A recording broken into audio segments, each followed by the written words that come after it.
감사가 되죠. 오늘 그 성도님들과 함께 나누고자 하는 말씀은 하나님의 능력에 대해서 잠깐 나누고자 합니다. 하나님의 영광의 능력에 대해서 교제하고자 합니다. 말씀은 고린도후서 4장 6절과 7절 말씀과 고린도후서 12장 9절 10절 말씀을 함께 보도록 하겠습니다. 먼저 고린도 후서 4장 6절 7절 말씀을 보시겠습니다.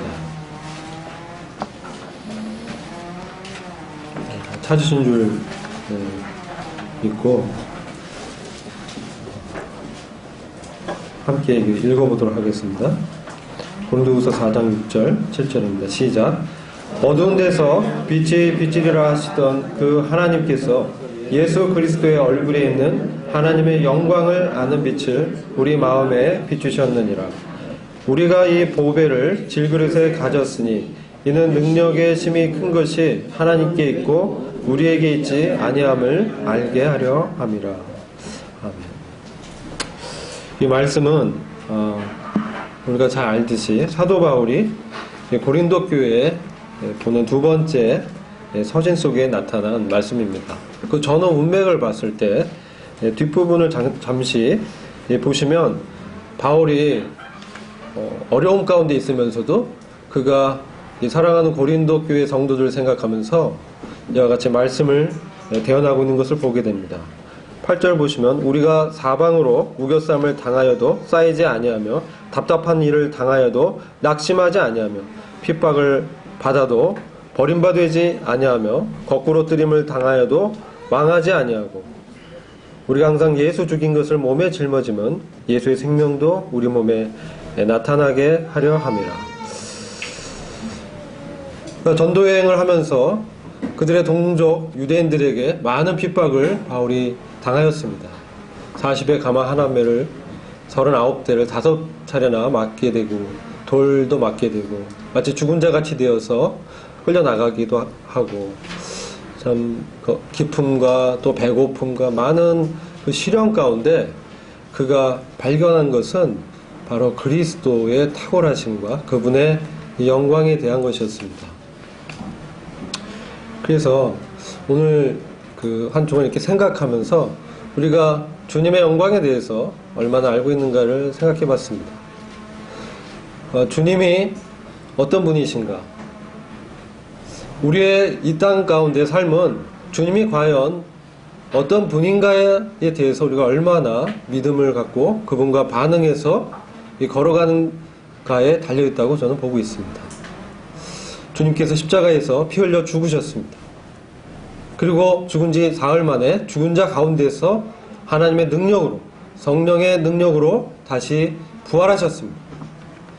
또한 승천하셔서 하늘의 우편 보호자에 앉아 계십니다. 영광 가운데 영광과 존귀로 관쓰고 계십니다. 그러나 많은 경우에 우리는 이 세상에 우리의 일들에 많이 사로잡혀 있는 것을 보게 됩니다. 우리 안에 생명으로 오신 그 주님이 계신데도 우리 많은 경우에 분주함을 핑계대고 바쁨을 이유로 해서 주님께 주목하지 못하고 있는 경우가 사실 많다라는 것을 발견하게 됩니다. 그러나 주님께서는 우리 안에 계속 말씀하십니다. 다만 우리가 그 사실을 인지하지 못하고 소홀히 여기기 때문에 주님의 함께하심을 그분의 임재를 의식하지 못하는 것입니다. 오늘 이 사도 바울께서 이 말씀하신 것을 보시면 바로 예수 그리스도의 얼굴에 있는 하나님의 영광을 아는 빛을 우리 마음에 비추셨다고 말씀하고 있습니다. 그리고 이 보배를 하나님의 영광을 아는 빛을 그것을 나타내신 진리 되신 그리스도께서 우리 안에 계신데 우리는 이 질그릇된 우리의 육체에 많이 생각하게 되는 것 같아요. 저를 보더라도 난 왜 이렇게 생겼을까? 젊었을 때는 그런 생각도 했습니다. 어렸을 때는. 그리고 나는 왜 이런 일을 하고 있을까? 이렇게 바쁠까? 뭐 이런 생각들 하게 되고, 그리고 나는 왜 이와 같이 죄에 이게 자꾸 넘어질까? 그 고통 가운데 신음한 적도 숱하게 많았습니다. 그래서 주님께 부르짖고, 주님, 참 이러한 이 사망의 이 몸에서 저를 구원해 주십시오. 기도는 많이 했어요. 근데 이 죄를 그럼 전혀 안 짓느냐, 그런 것은 아닌 것을 보게 돼요. 또 넘어지는 저를 발견하게 됩니다. 그러면서 참 나는 참 이 질그릇이구나, 나에게는 참으로 선한 것이 아무것도 없구나, 이것을 알게 되었습니다. 그런 이후에 내 안에 계신 주님을 바라봤을 때 그분이 얼마나 영광스러운 분이신지를 더 깊이 있게 경험하게 되었습니다. 알게 되었습니다. 주님이 참 놀라운 분이시구나. 우리 주님을 생각할 때 어떻습니까? 여러분, 우리를 어린 양의 진노 가운데서만 주님이 건져내신 것이 아닙니다. 우리는 때때로 우리를 구원하신 주님을 찬양하는데, 과연 우리에게 이 부어진 이 은혜가 얼마나 큽니까? 지금 우리는 그런 것들을 많이 잘 모르는 것 같습니다. 우리가 베드로 사도가 베드로후서 3장 마지막을 보면은 하나님 아는 그 지식에서, 또한 은혜에서 자라갈 것을 말씀하고 있습니다. 우리 안에 생명으로 찾아오신 그 주님, 그분을 주목하게 됐을 때 우리는 참 그분에 대해서 알기를 원하게 됩니다. 그분이 어떤 목적을 갖고 이 땅에 오셨는지, 그분이 어떤 비전과 하나님의 이 계획을 이 땅 가운데 이루셨는지, 그리고 지금 어떠한 경륜 가운데서 우리를 인도하시며 우리한테 말씀하시며 우리에게 은혜를 베풀고 계시는지를 주님은 참으로 알기를 원하시는 것입니다. 그래서 주님의 그 영광을 생각할 때 참 제 마음이 이제 벅차고, 참 이와 같이 질그릇 같은 이 자에게, 이 연약한 육신 가운데 있는 죄의 십자리에 넘어지는 이 같은 자에게 주님이 얼마나 큰 은혜를 베푸셨는지 참 놀랍다라고 고백할 수밖에 없습니다. 그래서 사도 바울도 그의 서신서에서 참 주님의 그 위대한 그 뜻에 대해서 이 경배를 드리는 것을 발견하게 됩니다. 우리는 그 사도 바울 같이 깊은 경륜 가운데서 주님의 뜻은 잘 계시를 받지 못했지만, 이 말씀을 통해서 지금도 우리에게 말씀해 주시는 것입니다. 요한일서 1장 1절 보시면 생명의 말씀에 관하여 우리가 두고 보고 주목한 바를 이 증거하고 있는 사도 요한의 이 말씀을 보게 됩니다. 그리고 그 생명의 말씀은 생명이라고 말씀하고 있고, 요한복음 6장 63절에서는 내가 너에게 이른 말이 영이요 생명이라고 주님 말씀하고 있는 것입니다. 살리는 것은 영이니 육은 무익하니라. 내가 너에게 이른 말이 영이요 생명이라. 우리는 지금 놀라운 주님의 말씀을 우리 가운데 받고 있는 것입니다. 이것은 성령께서 우리에게 장래일을 기억나게 하시고 하나님의 뜻을 기억나게 하심으로 우리 주님을 바라보게 하십니다. 그렇게 함으로써 우리의 마음을 주님의 그 위대한 뜻과 경륜과 하나님의 영광에 주목하게 하십니다. 그래서 우리는 이 현재를 살아가면서도 이 땅 가운데 사로잡히지 않고 주님으로 말미암아 사로잡히게 되는 것입니다. 주의 성령으로 우리가 메인바 되는 것입니다. 여러분, 빌립보서 3장에 보시면 사도 바울의 그의 염원이 있었습니다. 그는 주님의 고난에 동참하기를 원했습니다. 그는 어떻게 해서든 죽은 자 가운데서 부활에 도달하고자 했었습니다. 그는 참으로 그리스도께 사로잡혔던 것입니다. 그의 마음 가운데 주님으로 완전하게 충만케 되었습니다. 그의 오로지 유일한 그것은 부름의 상을 쫓아가서 표대 되시는 그리스도의 그 신성한 본성에 참여하자 하신 것이었습니다. 주님, 우리 주님께서 사도 바울에게 죽은 자 가운데서 부활하게 되는 놀라운 그런 몸의 구속을 말씀하셨습니다. 우린 때로 이 땅 가운데서 참 피조물의 연약함 가운데 신음하고 고통하는 그런 것을 경험하는 때가 있습니다. 그러나 우리 안에 계신 주님께서 그 성령의 능력으로 우리를 변화시키셔서 죄가 지배하지 않고 정말 하나님의 통치와 지배만이 있는 그 놀라운 하나님의 나라를 우리에게 여셨습니다. 지금도 우리는 하나님께서 우리 마음 가운데 성령을 통해서 말씀하고 계십니다. 우리는 그 말씀에 주목해야 됩니다. 우리의 영을 살리는 그 하나님의 말씀으로 우리는 날마다 그분의 능력과 하나님의 영광을 바라보면서 살아갈 수가 있는 것입니다.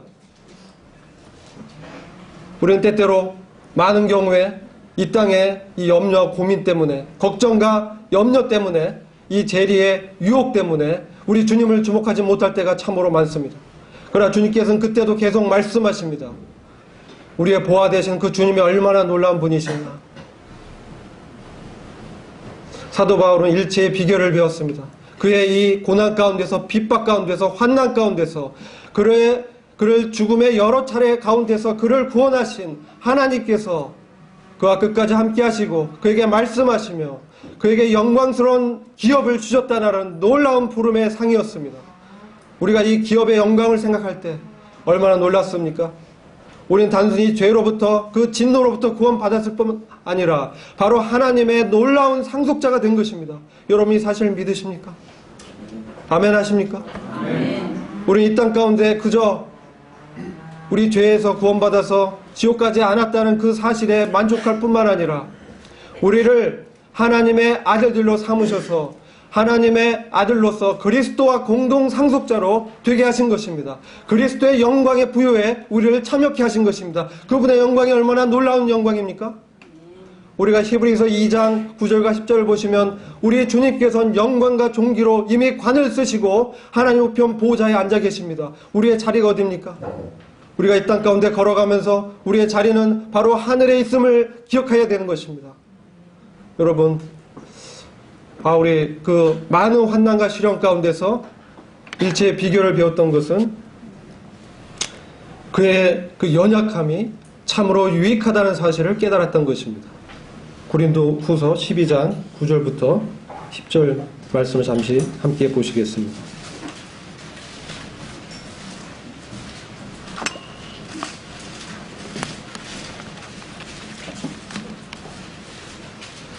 바울 사도가 그에게 육체의 가시 사단의 사자를 때문에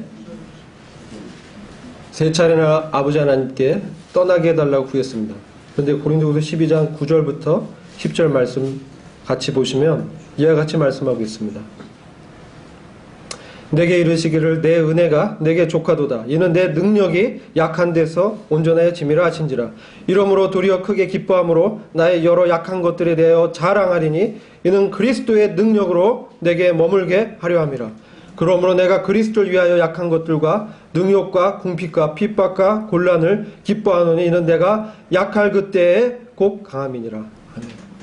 사도 바울이 얼마나 육신적으로 자랑할 것이 많았습니까? 그는 태어나자마자 로마 시민권을 가진 그런 부유한 가정에 태어났습니다. 베냐민 지파의 후손이었고 가말리알의 학파에 그 당시 유명한 학자로부터 수업을 받았던 학문과 지위와 사회적인 부와 명성을 다 갖던 자였습니다. 그러나 그는 그리스도를 위하여 그분을 아는 것을 위하여 모든 것을 배설물로 여겼다라고 말씀하고 있습니다. 그리고 그는 이런 어려움 가운데서 주님의 은혜가 얼마나 족한지를 깨달았습니다. 그가 그의 육체의 가시를 제거시켜달라고 여러 번 강구했지만 우리 아버지께서는 내 은혜가 너가 족하도다 이렇게 말씀합니다.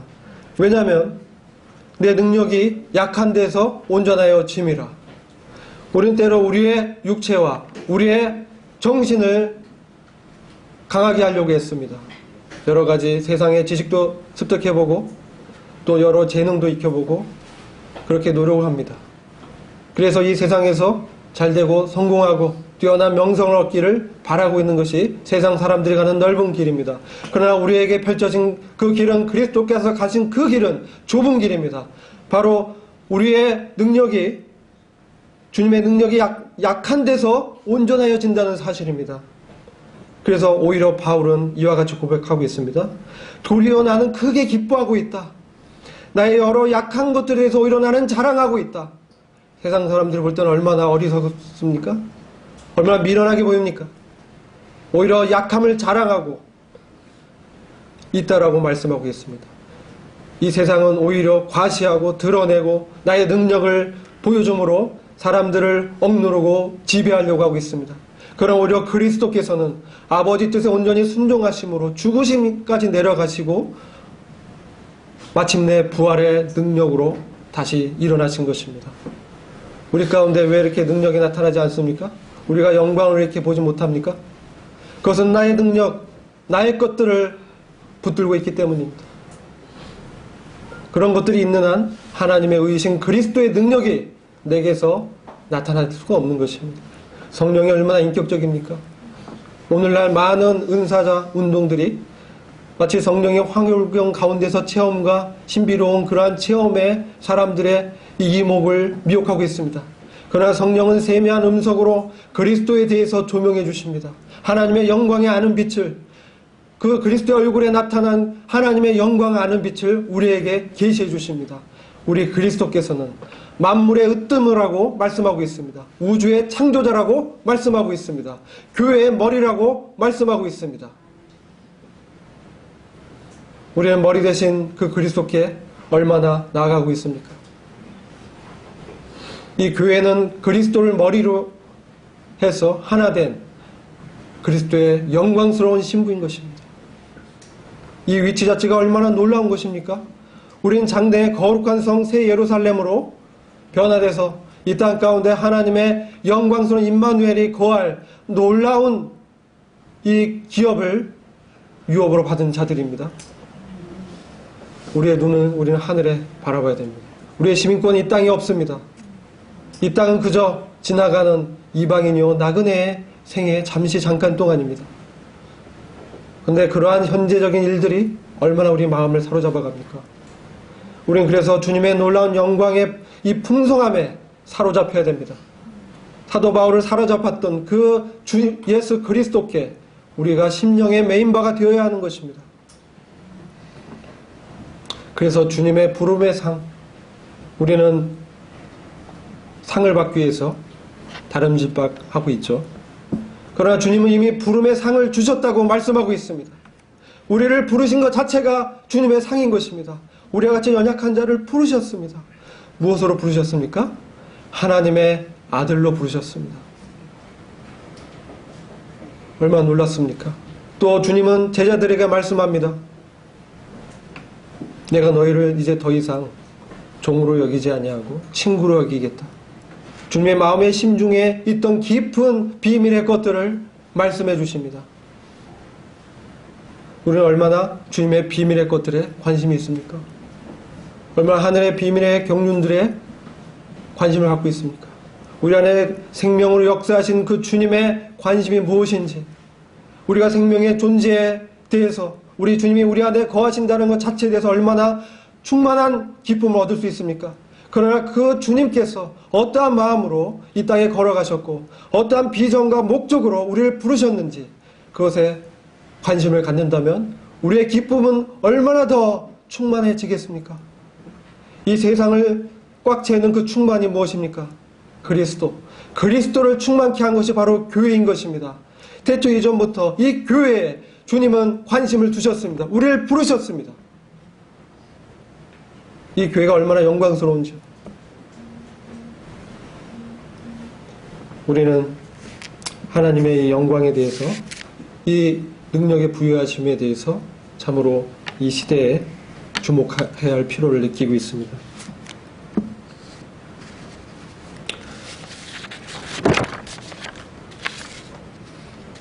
에베소서 1장 18절부터 19절 말씀을 이렇게 말씀하고 있습니다. 너희 마음 눈을 밝히사 그의 부르심의 소망이 무엇이며 성도 안에서 그 기업의 영광이 풍성이 무엇이며 그의 힘의 강력으로 역사하심을 따라 믿는 우리에게 베푸신 능력의 지극히 크심이 어떤 것을 너희로 알게 하시기를 구하노라. 우리의 부르심의 소망은 무엇입니까? 제가 말씀드렸죠. 그리스도와 공동 상속자로 우리를 부르셨습니다. 그리스도와 공동 상속자입니다. 예전 어떤 TV 프로그램에 상속자들이라는 프로그램 드라마가 있었어요. 그래서 재벌의 후에 그 제국 고등학교인가 뭐 거기 다니는 사람들 얘기가 잠깐 나왔습니다. 그러나 우리는 그러한 이 땅의 재벌들의 그런 것과 비교할 수 없는 이 우주 만물을 창조하시고 지금도 이 우주를 다스리시며 우주를 붙들고 계시며 공중에 매달고 계신 바로 그 능력의 하나님의 상속자로 우리가 부르신 것입니다. 이 땅은 잠깐 동안 유지되며 앞으로 불태워 없어질 것입니다. 그리고 모든 자들이 하나님의 심판대 앞에 서게 될 것입니다. 그러나 이 영광스러운 교회는 그 그리스도의 심판과 하나님의 심판대에서 그리스도와 함께 다스리는 놀라운 지위를 갖게 된 것입니다. 우리와 함께 주님은 다스리실 것입니다. 천년뿐만 아니라 영원히 세세 무궁토록 우리와 함께 다스리시겠다고 말씀하고 있는 것입니다. 우리에게 이 베풀어진 그 기업이 얼마나 놀랍습니까? 근데 더 놀라운 것은 주님께서 이 기업을 우리에게 주시고자 역사하고 있다는 것입니다. 우리 히브리서 2장 말씀 잠시 같이 보시겠습니다.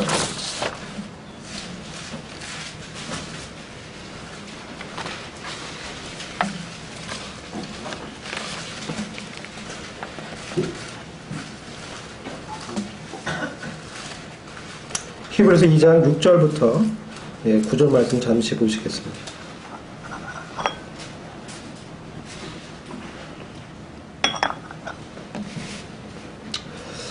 2장 6절입니다. 오직 누가 어디 증거하여 가로되 사람이 무엇이간데 주께서 저를 생각하시며 인자가 무엇이간데 주께서 저를 권고하시나이까. 저를 잠깐 동안 천사보다 못하게 하시며 영광과 존귀로 관시우시며 만물을 그 발 아래 복종케 하셨느니라 하였으니 만물로 저에게 복종케 하셨은즉 복종치 않은 것이 하나도 없으나 지금 우리가 만물이 아직 저에게 복종한 것을 보지 못하고 오직 우리가 천사들보다 잠깐 동안 못하게 하심을 입은 자 곧 죽음의 고난 받으심을 인하여 영광과 존귀로 관세신 예수를 보니 이를 행하심은 하나님의 은혜로 말미암아 모든 사람을 위하여 죽음을 맛보려 하심이라. 10절 말씀 함께 읽어보겠습니다. 시작. 만물이 인하고 만물이 말미암은 자에게는 많은 아들을 이끌어 영광에 들어가게 하시는 일에 저희 구원의 주를 고난으로 말미암아 온전케 하심이 합당하도다. 왜 우리를 부르셨습니까?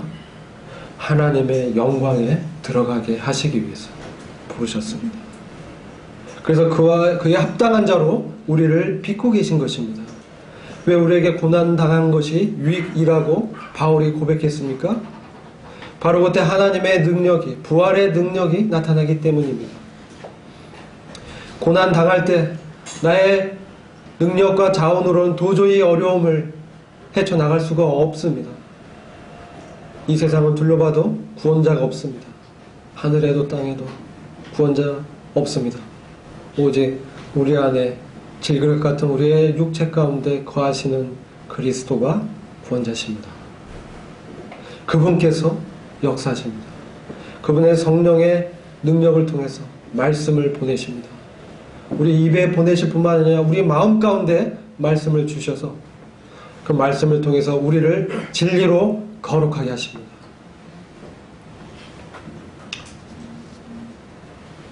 그래서 우리로 하여금 하나님의 놀라운 신의 성품에 참여토록 하십니다. 우리와 같이 연약한 질그릇 같은 육체를 입은 자에게 정말 지긋지긋하게 들러붙는 이 우리의 살과 같은 이 육체의 본성 때문에 얼마나 우리가 좌절하고 주님을 부르고 있습니까? 영광스러운 주님께서 다시 오실 때 우리에게 이 모든 죄의 짐을 벗어버리게 하시고 죄가 전혀 없는 썩지 않고 영원한 주님의 몸과 같은 영광스러운 몸으로 우리를 입히실 것입니다. 우리는 그분과 함께 정말 영원토록 놀라운 사귐과 교제 가운데 들어가는 것입니다. 얼굴과 얼굴을 대면해서 주님을 만나게 되는 것입니다. 지금 우리 안에 계신 주님이 얼마나 놀랍습니까? 근데 그 주님을 우리가 대면하게 된다는 것입니다. 말로만 듣고 우리가 성경에서 발견했던 그 그리스도께서 우리를 맞아주신다는 것입니다. 그런데 그냥 맞아주는 것이 아니라 영광으로 우리를 맞아주신다는 거예요. 영광은 무엇입니까? 여러분, 이 영광은 원래는 여러 가지 뜻이 있습니다. 근데 우리는 우리 안에 역사하시는 그 그리스도의 능력이 나타나는 것이 바로 하나님의 임재의 영광인 것입니다. 그분의 놀라운 신의 성품이 우리 안에서 나타나는 것입니다. 왜? 우리 상속자로 부르셨기 때문에 상속자에 걸맞는 합당한 성령의 열매들을 맺게 하시는 것입니다. 이것을 방해하는 것은 바로 육체입니다. 육체는 계속 끊임없이 우리를 잡아당깁니다.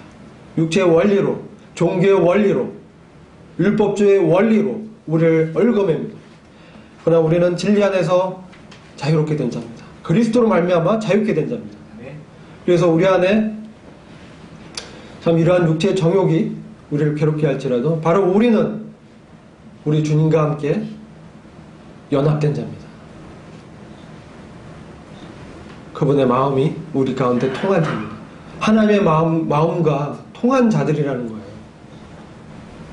성령을 통해서 우리한테 말씀하실 때 우리가 그 세밀한 음성에 순종해야 되는 것입니다. 성령은 매우 인격적입니다. 우리가 처음 거듭났을 때는 강권적으로 역사하고 인도하시고 우리에게 보여주시고 말씀하시지만 우리가 점점 주님을 알아갈수록 주님께서 우리에게 많은 자유를 허락하십니다. 때로 저질러 보기도 하죠. 그러나 그 후에 밀려오는 얼마나 이 후회와 실망감 크지 않습니까? 너무나 크죠. 내가 주님을 거절했구나. 주님을 슬프게 했구나. 그러면서 점점 주님의 그 완전하신 성품에 사로잡히게 합니다. 나와 같은 자를 주님과 같이 하나님의 아들들로 부르셨다니. 제가 오래전에 그 로마서 7장 말씀을 제 마음 가운데 깊이 품었던 적이 있었는데 잠시 그 말씀을 보시겠습니다. 제가 젊었을 때 왜 나는 하나님 말씀을 지키지 못할까 굉장히 고민을 많이 했습니다. 분명히 이렇게 지키라고 하고 있는데 안 지켜지는 거예요. 왜 내게서 그리스도의 능력이 나타나지 않고 죄의 쓴뿌리가 이렇게 나타날까? 나의 구원을 의심하기도 해봤어요. 근데 구원을 의심할 수 없었어요. 왜 나에게 찾아오신 주님은 너무나 감격스러웠고 나로 하여금 그 죄에 얽매였던 삶에서 해방감을 느끼게 해주셨던 그 주님이셨거든요. 근데 어느 순간 제가 이제 다시 종교 생활로 돌아가 있는 나를 이렇게 바라보게 됐어요. 로마서 7장 6절을 함께 보시겠습니다. 이제는 우리가 붙잡혔던 것에서 죽었으므로 율법에서부터 구제되었으니 우리가 영의 새로운 것으로 섬길 것이요 법문의 낡은 것으로 섬기지 않을 것이라. 이게 지금 훈동경 말씀으로 제가 읽었는데요. 도대체 영의 새로운 것으로 섬긴다는 게 무엇인가? 제가 돌이켜보니까 율법의 낡은 것으로 많이 이렇게 섬겼던 것 같아요. 법문이라는 건 율법을 말씀하는 하나님의 어떤 규례, 정해놓으신 것. 이것은 하나님의 거룩과 의의 기준을 우리에게 제시해 줍니다. 근데 그것이 저에게 능력을 주진 못했습니다. 저는 그것을 붙들고 기도하고 애쓰면 지킬 수 있다고 생각을 했어요. 근데 오는 것은 좌절과 죄에 쓴 열매뿐이었어요. 그래서 이 영의 새로운 것이 무엇인가? 분명히 사도 바울은 영의 새로운 것을 섬긴다라고 말씀하고 있는데 이것을 잘 모르겠었어요. 이게 무엇입니까? 네? 바로 우리 안에 오신 성령이시죠. 첫째 아담은 혼이 되었으나 마지막 아담은 생명 주는 영이 되셨다. 살리는 영이 되셨다. 생명 주는 영이 되셨다. 내가 너에게 이른 말이 영이요 생명이니라. 근데 이게 왜 이 영으로 섬기는 것이 안 되더라고요. 근데 이제 깨달았어. 나중에 내가 섬길 수 없는 자라는 걸 알게 됐어요. 주님을 섬길 자격도 없었고 능력도 없었고 재능도 없었고 제가 잘하리라 생각했던 붙들었던 모든 것은 하나님의 은혜로 주어졌다는 것을 알게 됐습니다. 하나님의 은혜였구나. 하나님의 은혜가 족하였구나.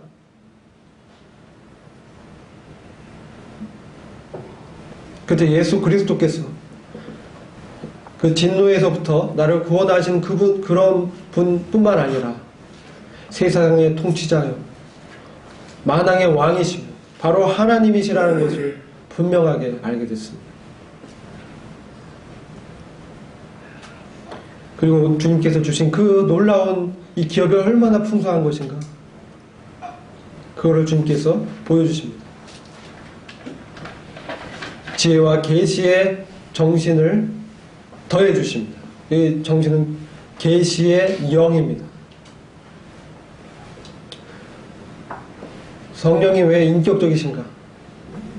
그분은 또 다른 보혜사로 우리 안에 역사하시는데 우리가 우리의 육체로 하는 것을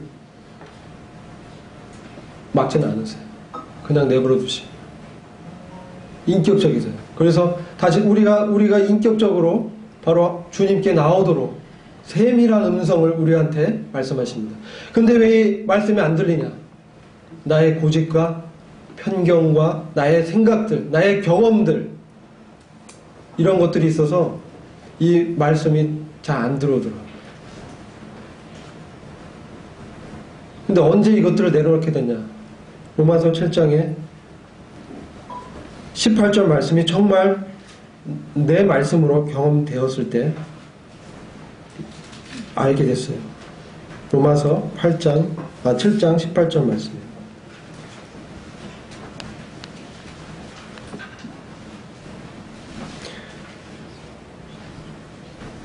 17절부터 보면 이제는 이것을 행하는 자가 내가 아니요 내 속에 거하는 죄니라.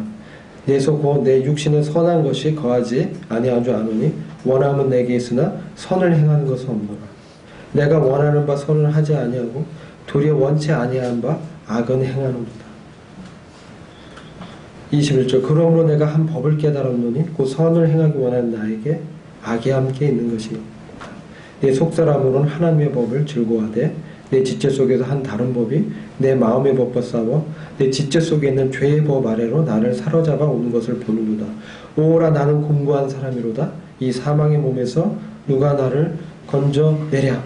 그래서 고민을 했죠. 누가 나를 건져내랴. 25절 우리 주 예수 그리스도로 말미암아 하나님께 감사하리로다. 여전히 내 안에 육신의 법이 있지만 그리스도 예수로 말미암아 감사하게 되었어요. 나에게 유일한 가능성 바로 예수 그리스도 그분뿐이라는 것을 주님이 알게 하셨습니다.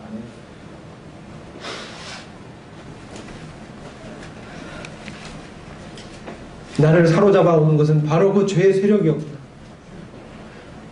우리에게 주신 그 새 생명은 죄를 지을 수 없는 생명인데 내가 왜 이렇게 넘어졌을까? 바로 이 죄의 세력이 나라고 착각했던 거지. 내가 그것에 반응하긴 했지만 그것은 나가 될 수가 없는 것입니다. 나의 진정한 나는 그리스도 안에 있는 바로 새 생명이 가진 새 사람인 것입니다.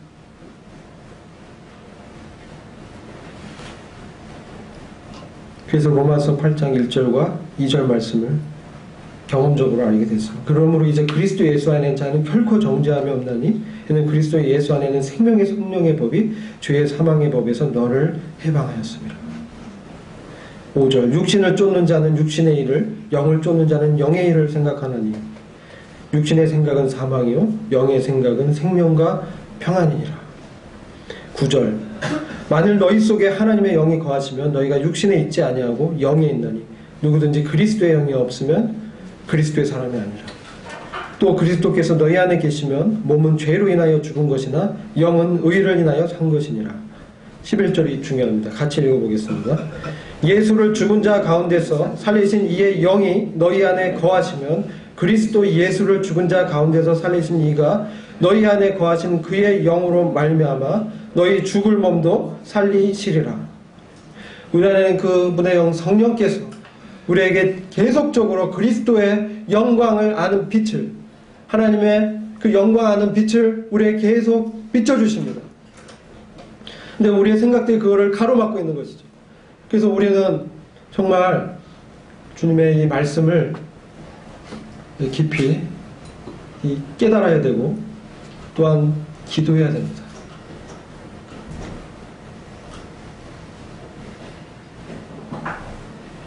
기도 없이는 하나님의 능력이 나타날 수가 없습니다.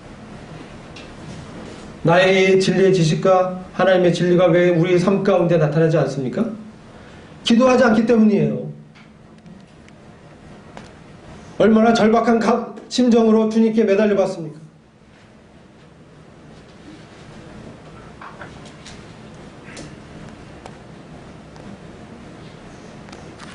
왜 우리를 이렇게 고난과 어려움 가운데 두실까요? 바로 육체를 신뢰하는 것을 더 이상 하지 못하도록 하고 오직 주님만 신뢰토록 하기 위해서 우리를 어려움 가운데 두시기도 합니다.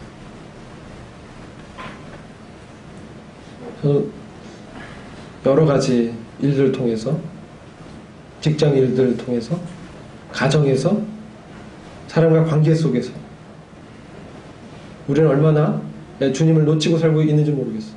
그러나 주님은 계속 말씀하십니다. 로마서 8장 14절 말씀 보시겠습니다. 무릇 하나님의 영으로 인도함을 받는 그들은 곧 하나님의 아들이라. 17절 말씀. 자녀이면 또한 후사 곧 하나님의 후사요 그리스도와 함께한 후사니 우리가 그와 함께 영광을 받기 위하여 고난도 함께 받아야 될 것이니라. 생각한데 현재의 고난은 장차 우리에게 나타날 영광과 좋게 비교할 수 없도다. 피조물에 고대하는 바는 하나님의 아들들에 나타나는 것이니 피조물이 허무한데 굴복하는 것은 자기의 뜻이 아니요 오직 굴복해 하시는 이로 말미암음이라. 21절. 그 바라는 것은 피조물도 썩어짐의 종로로 탄 데서 해방되어 하나님의 자녀들의 영광의 자유에 이르는 것이니라. 피조물이 다 이제까지 함께 탄식하며 함께 고통하는 것을 우리가 아나니 이뿐 아니라 또한 우리 곧 성령의 처음 익은 열매를 받은 우리까지도 속으로 탄식하여 양자될 것 곧 우리 몸의 구속을 기다리느니라. 우리가 소망으로 구원을 얻었음에 보이는 소망이 소망이 아니니 보는 것을 누가 말하리. 우리의 소망 대신 그리스도 그분만이 우리에게 유일한 가능성입니다. 이 세상은 가능성이 없어요.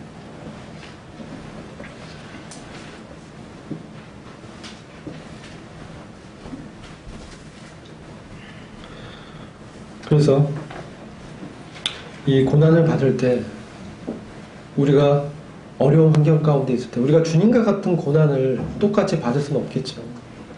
그러나 우리가 주님께서 사신 것처럼 정말 하나님의 뜻대로 살고자 한다면 우리는 반드시 저항에 부딪히게 됩니다.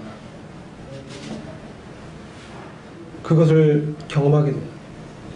근데 그때 우리가 많은 경우에 성령의 음성을 놓치고 이 육신의 욕구대로 행할 때가 많은 거예요. 그때는 이제 실패하게 됩니다. 그러나 계속적으로 주님은 말씀하십니다. 우리 안에 영을 통해서 하나님 말씀을 통해서 인도하십니다. 그것을 붙들어야 돼요. 에베소서 6장 말씀을 같이 보시겠습니다.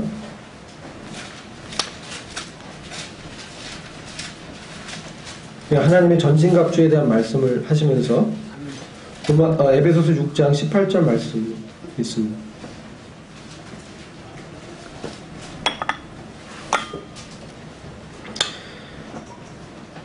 네,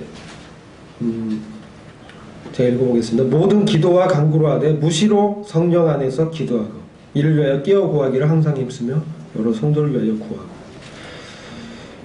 우리가 시간이 부족하다고 많이 얘기합니다. 그러나 하나님 말씀은 모든 기도와 간구로 하되 무시로 성령 안에서 기도하라고 말씀하고 있습니다. 무시로는 때와 상관없이 항상 성령 안에서 깨어서 그분과 교통하는 것입니다. 근데 이게 나의 생각이 강하면 강할수록 이렇게 안 되더라고요. 근데 나에겐 선한 것이 없고 오직 가능성이 내 안에 계신 주님께만 있음을 알게 되었을 때 우리는 너무나 자연스럽게 주님께 나아가게 되는 것입니다. 우리가 어찌할 수 없는 이 환경이 있습니다. 그런 환경에 맞닥뜨렸을 때, 그런 사람을 만났을 때, 나를 어렵게 하는 사람을 만났을 때, 우리는 나의 뜻대로 안 된다고 해서 우리 안에서 여러 감정들이 일어납니다. 이것은 다 육체의 감정들이에요. 육신의 감정들이에요. 그때 어떡합니까? 무시로 항상 성령 안에서 기도하라고 했어요. 우리의 예배처가 어딥니까? 네? 사마리아의 여인이, 수가성 여인이 우리에게 예배할 곳이 어디냐고 물어봤잖아요, 주님께. 우리 예배처가 어딥니까?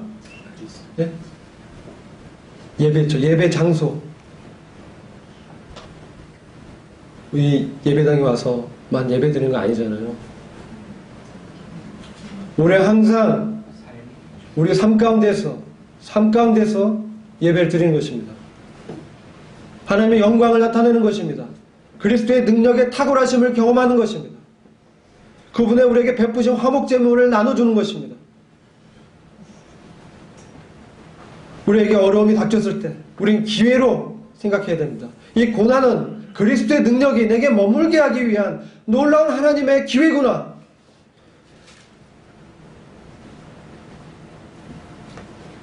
오히려 좌절하는 게 아니라 기쁨이 찾아오게 되는 것이죠.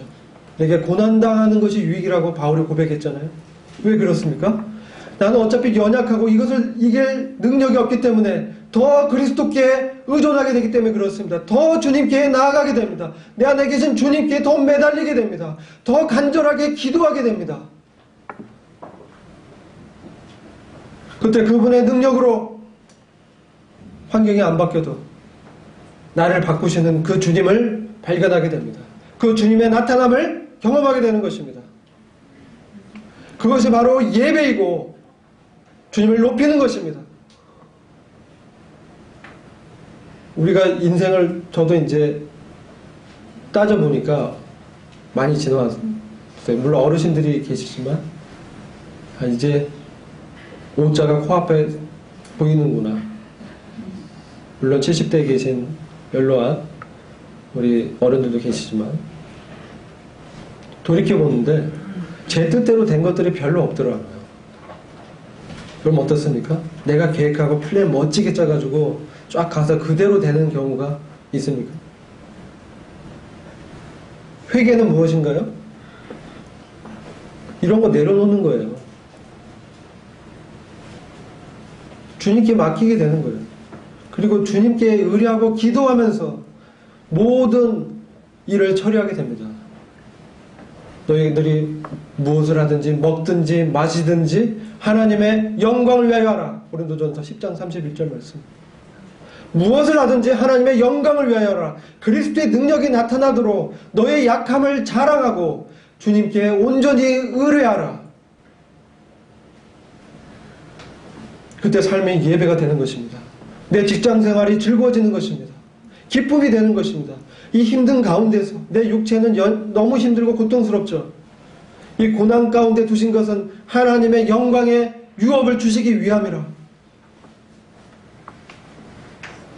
그 기업이 얼마나 놀랍습니까? 그리스도를 닮은 자들만 기업의 영광을 실제로 행사할 것입니다.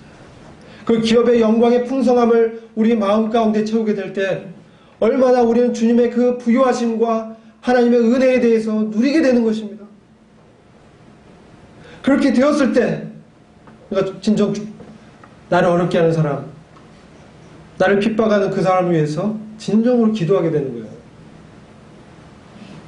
그 사람을 사랑하는 주님의 마음을 품고 같은 마음이 되는 것입니다. 그때 그 영혼이 나를 괴롭히지만 사랑스러운 존재로 바뀌게 되는 것입니다. 무시로 깨어 성령으로 기도하고, 기도하는 시간이 없습니까? 항상 기도하라고 하고 계십니다. 어떻게? 성령을 통해서. 하나님 들으십니다. 우리의 세밀한 음성을 들으십니다. 그분은 인격적이십니다. 그리고 세밀하게 말씀하십니다. 이 말씀을 놓치지 마시기 바랍니다. 많은 교회들이 많이 놓쳤어요. 그래서 많이 실수했는데 그때 주님은 말씀하셨다는 것을 교훈해 주셨어요. 그렇게 하지 말아라. 하나님의 말씀이 기억나게 하십니다. 이게 영으로 섬기는 법이고 영을 쫓아가는 삶인 것이에요. 이게 우리에게 얼마나 놀라운 이 시온의 대로가 펼쳐져 있는데 우리는 많은 경우에 옛날의 그 습관과 종교 예식이 마치 예배로 생각하고 있어요. 그것이 아닙니다. 우리는 완전히 새로운 상속 언약을 받은 자입니다. 바로 우리 안에 계신 그리스도 그분이 나타나시는 놀라운 이 새 언약의 일꾼인 것입니다. 우리 모두 일꾼으로 부르셨어요. 앞에 있는 사람의 일꾼입니까? 아니에요. 우리 모두가 각 처소에서 주님을 높이면서 주님의 일을 하는 모든 일을 하나님의 영광을 위하여 하라. 모든 일을 구원의 유익을 위하여 하라. 바울이 얼마나 힘들어했습니까? 내게 역사하는 건 사망이고 너에게 역사하는 건 생명이다. 그러나 구원의 유익을 위해서 이렇게 애쓰고 있다고 말씀하고 있잖아요. 빌립보서 3장 말씀 보고 말씀을 마무리하도록 하겠습니다.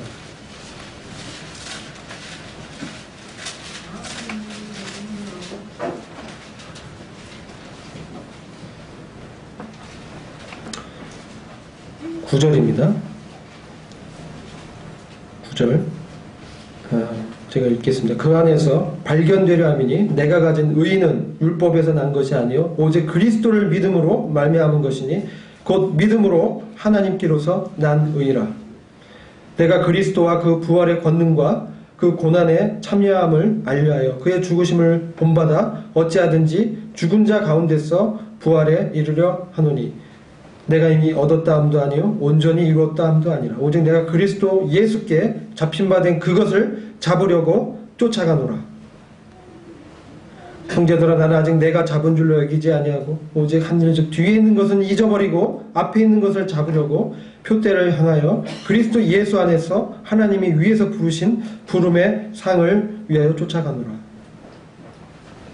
우리를 하나님의 아들로 부르셨습니다.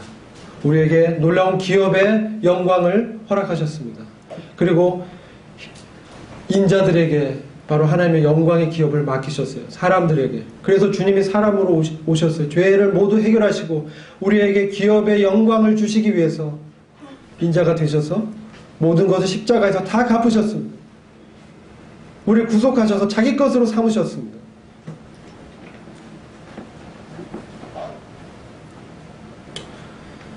우리는 많은 경우에 나의 어떤 것들을 많이 의지하는 것 같아요. 조금이라도 이 정도는 내가 있어. 그런 마음 버리시기 바랍니다. 나는 정말 철저하게 부패한 자입니다. 나에겐 선한 건 전혀 없구나. 이런 고백으로 주님께 정직하게 고백하시기 바랍니다. 그럴 때 그리스도의 능력을 구하시기 바랍니다. 그리고 그리스도의 마음에 사로잡히기 바랍니다. 그렇게 되었을 때 우리의 뜻이 그리스도의 뜻이 우리의 뜻이 되기 때문에 우리는 그분의 그 뜻에 사로잡혀서 바로 성령이 말씀하신 그것을 들으면서 나아갈 수 있게 됩니다. 주님께서 주님의 놀라운 이 영광의 부요하심이 우리의 마음을 사로잡기를 원합니다. 바울이 심령에 메인받아서 예루살렘으로 들어갔어요. 사도행전 21장부터 23장 보시면 나옵니다. 많은 성령의 감동을 받은 그의 제자들과 형제들이 들어가지 말라고 했습니다. 성령의 감동으로 권했습니다. 바울이 거절했어요. 성령의 인도함은 그런 신비로운 체험과 화물경 속에서 나도 모르게 인도받는 게 아니에요. 하나님의 말씀으로 분명하게 인도하십니다. 성령의 감동으로 권했지만 그는 심령에 하나님께 메인받았어요. 그것은 무엇입니까? 동족들의 구원을 위해서 내 목숨을 아끼지 않고 예루살렘으로 들어가겠다는 것. 말씀을 잘 읽어보시면 분명히 그렇게 말씀하고 있어요.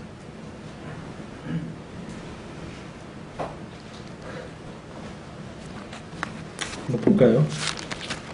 그 말씀 중요한 것 같아서 그 말씀을 좀 보고 보겠습니다.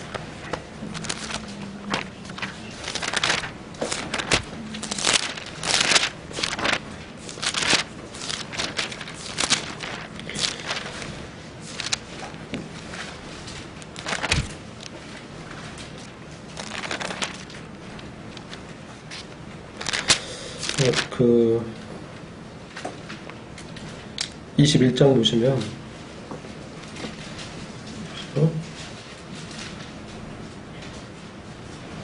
사도행전 21장 잠시 보시겠습니다.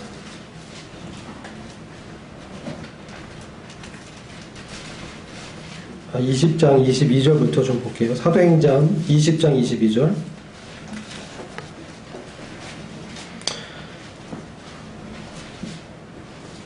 왜냐하면 영의 생각은 생명과 평안이라 이 말씀의 이해를 돕고자 말씀하는 거예요. 영의 생각은 생명과 평안이니라. 그래서 우리가 성령의 인도하심을 구할 때 우리 안에 그 생명과 평안이 있습니다. 근데 이 성경은 또한 다른 측면을 말씀하고 있기 때문에 주의 깊게 말씀드리는 거예요. 평안이 없는데 그럼 해야 되냐? 이런 주제를 제가 마지막에 던져드리는 거예요. 그러면 그게 성령의 뜻이 아니냐? 중요한 이슈잖아요. 우리는 주로 성령의 인도하심을, 영의 생각을 평안이라고 생각합니다. 맞습니다. 그러나 때로 주님은 주님의 뜻을 이루시기 위해서 역사하십니다. 우리가 주님의 역사함을 제한할 수가 없습니다. 사도행전 20장 22절 보시면 보라 이제 나는 신령의 매임을 받아 예루살렘으로 가는데 저기서 무슨 일을 만날는지 알지 못하노라. 오직 성령이 각성에서 내게 증거하여 결박과 환난이 나를 기다린다 하시나 나의 달려갈 길과 주 예수께 받은 사명 곧 하나님의 은혜의 복음 증거하는 일을 마치려 하면은 나의 생명을 조금 더 귀한 것으로 여기지 아니하노라. 그는 하나님의 마음과 통한 자로 하나님 앞에서 뜻을 정했습니다. 그런데 성령은 분명 말씀하십니다. 결박과 환난이 너를 기다리고 있다. 심령의 메인바 됐어요. 그 영 안에서 메인바 되었다. 이렇게 말씀하고 있어요. 하나님의 마음과 뜻이 통하게 되었어요. 그래서 죽음을 불사하고 내가 예루살렘에 들어가겠다. 작정하고 들어갔습니다. 21장 4절 보십시오.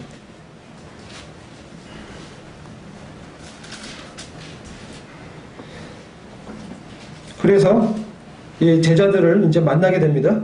4절 제자들을 찾아 거기서 이래를 머물더니 그 제자들이 성령의 감동으로 바울더러 예루살렘에 들어가지 말라 하더라.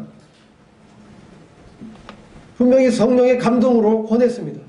예루살렘으로 들어가지 말라. 바울이 들었습니까? 안 들었어요. 영의 생각은 생명과 평안인데 안 들었어요.